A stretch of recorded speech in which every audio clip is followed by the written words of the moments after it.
So right now I'm fresh off of watching the latest episode to Dragon Ball Super, and I gotta say, this is probably the most divided I've ever been on any Super episode up until this point. Because literally everything that was shown or revealed in this episode, I saw a lot of pros with it, but at the same time, I kind of, was set back a little bit in the con area. So let's start off with the Lord of Everything, or as it was subtitled in my translation at least, the Omni King.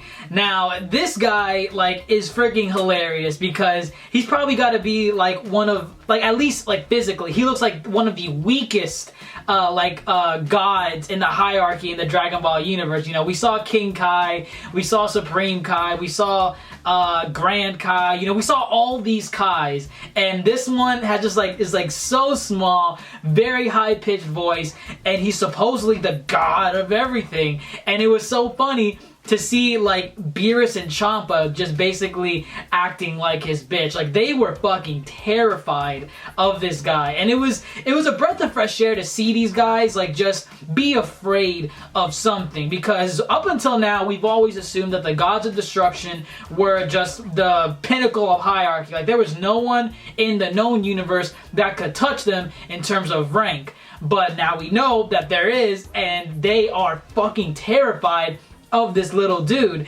So it was pretty funny and interesting to see, a new rank in the hierarchy of the gods. Now, what I see wrong with this is that throughout all of Dragon Ball, there has always been somewhat of these ass pulls when it comes to these new gods being introduced, and it goes all the way back to Dragon Ball, because back in Dragon Ball, where most of the fights, most of the battles took place on Earth, the highest form of godhood was Kami, because they basically called him God. That was the guy that overlooked the planet, so he was considered the highest god in their world. But then in Dragon Ball Z, we got King Kai, which, everyone saw him as this ultimate god guy, so-and-so with Kaioken and Spirit Bomb. And then as we progress further and further in Dragon Ball Z, we got the Supreme Kai, we got the Grand Kai. Mind you, Grand Kai was technically filler, but, all these Kais just coming out of nowhere, when the previous Kai before them was considered the ultimate god. Kami was considered the ultimate god for a while, then King Kai was considered the ultimate god, but there was no mention of the gods higher than them. It was always assumed that they were the gods of the highest rank. But then we get Supreme Kai, then we get Grand Kai, then we get gods of destruction, and now we get the fucking Omni King, Lord of Everything.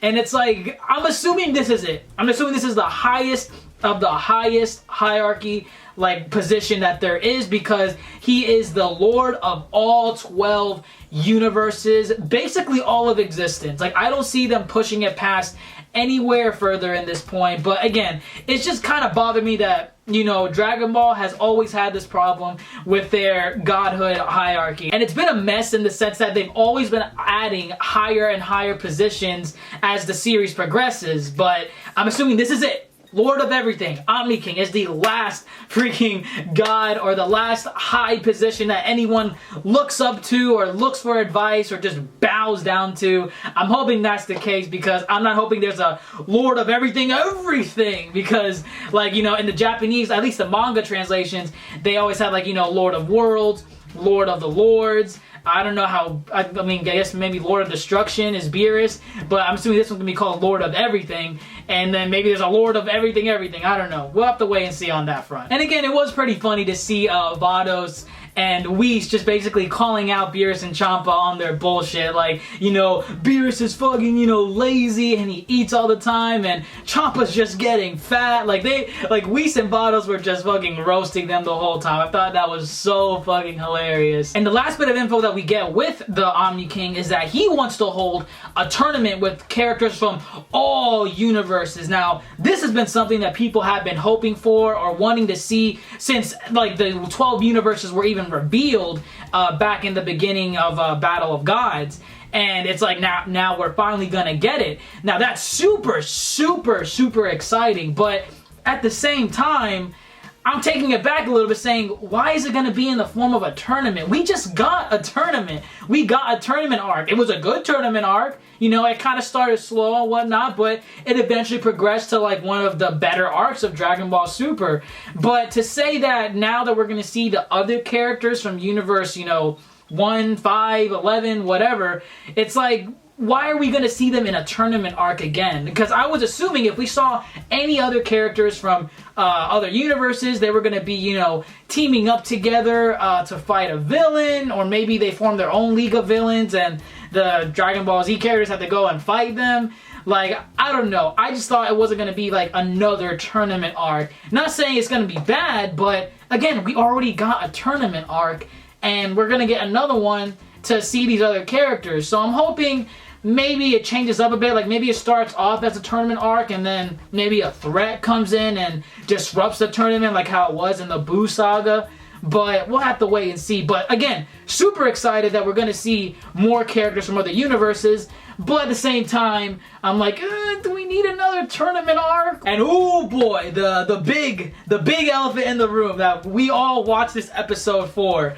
The big baddie, Super Shenron, finally revealed, and man, did he fit that description to the letter. Like, this guy was like summoned, and I thought he was at first a pushover. I'm like, okay, he's like the size of a planet, big whoop, you know, like his size shouldn't be judged. But then he just started like forming into like this giant thing that could like swallow galaxies. Like, I mean, he was being transparent, he was, you know, floating through the galaxies. But this guy is massive. Like, it's insane how huge this guy is. Like, possibly almost the size of the universe itself. So it was really cool to see that this guy, at least in terms of size, fits the description of Super Shenron and the Super Dragon Balls. And his design was not bad. I liked how he was actually different from, you know, Shenron and Porunga. Like, he seemed like a dragon with wings. He was golden. His snout was different. You know, honestly, he kind of looked like a Yu-Gi-Oh card at times, but you know, it's whatever. I liked his design. I liked his, like, you know, scope and everything because, again, it's the Super Dragon Balls. He better fit that description. And then Beerus's wish. I'm going to tell you right now, I thought Beerus was going to be some sinister dude because you guys remember, like, before this arc started, when I think it was, like, Bulma, she was making the Super Dragon Ball radar, Beerus was acting very sinister. Very, very sinister. Like, he was gonna do something fucked up with those Dragon Balls. And a lot of people were speculating, like, yo, why is this guy, like, laughing like this? Why, like, is he evil? Is Beerus gonna do something evil? So, it was kind of cool to see how he, you know, he sees Champa as, you know, that little brother that, you know, he messes with a lot, but he genuinely cares for him, and he basically wished him planet Earth just like in Universe 7, and that was honestly really cool on Beerus's part. You know, the guy is ruthless on the outside, but he knows how to get them feels going. He knows when, you know, he needs to be a big bro and, you know, lighten the mood a little bit. That was cool on that front. But on the other end, I kind of saw it as a wasted opportunity to see what the Super Dragon Balls can do, because again, the normal Dragon Balls, they can easily wish back a planet from, you know, destruction and society with it. Probably not in another universe, but it technically can do the same thing. The Super Dragon Balls did that exact same thing, but they wished for it in another universe, which is why the Super Dragon Balls can exist. So even though I saw Beerus's wish as a pretty cool development for his character, I just think that, you know, the Super Dragon Balls were built up to be these, like, these wish-granting orbs that could do anything. I thought we were gonna get a wish that, like, was insane, that not even the normal Dragon Balls can wish for. And again, the normal Dragon Balls wouldn't be able to wish for a planet to come back in another universe, but I just thought it was going to be like something more grand with the Super Dragon Balls. Because again, it basically just wished back a planet from extinction with matching, you know, culture from the Universe 7 Earth.